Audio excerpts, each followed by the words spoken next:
Hello everyone, my name is Dale Torgerson. I'm a solution architect with Harbinger Consulting Group in Minneapolis, Minnesota. I'd like to give you a brief introduction today to Capex, the capital planning model, capital asset planning model available in Oracle Planning.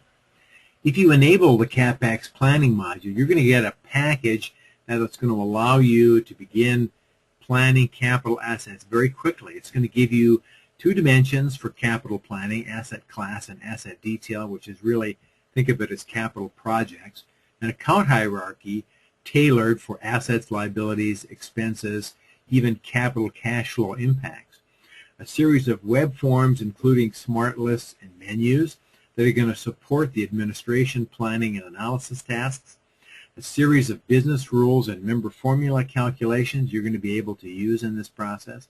Also, substitution and user variables and task lists that allow users and administrators to go through a predefined menu of things, including a very nice set of online documentation from Oracle.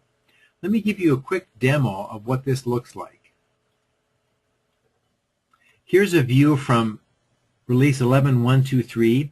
You see capital planning forms here in categories for administration and support. If we look in the dimension library, you can see the groupings of accounts labeled for capital expense planning. And you can notice over here there's the Capex plan type that's been enabled. You'll also notice there are three other plan types that are available to use, and you could enable workforce at the same time if you wanted to. There's the asset class dimension with different kinds of asset class types available, as well as asset detail, giving the ability to set up those categories.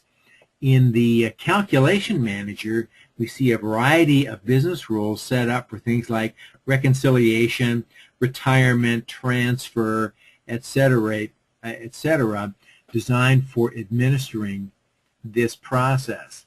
I'd like to talk to you a little bit about some of the best practices that you might want to be using in this application. The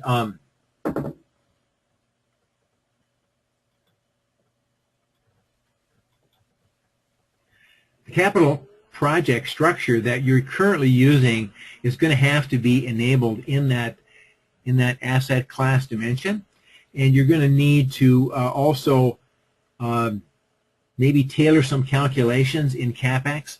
If there are some calculations in Capex that you don't need, I recommend you just ignore them.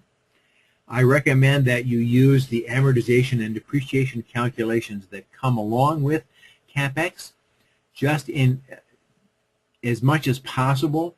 And if you do create your own calculations, make a copy of them first and save them to another name so that you can come back to them if you need to. I recommend that you integrate that Capex process into your expense planning so you can have a better expense picture. In other words, bring that forecast depreciation value into your expense planning. You should also use Capex to support your request, justification, and approval processes, and there are status things built in that allow you to do that. You should never change the order of a dimension or an account member in one of these modules because dependencies exist in the calculations and you could end up getting errors if you do that. I also recommend you don't rename anything.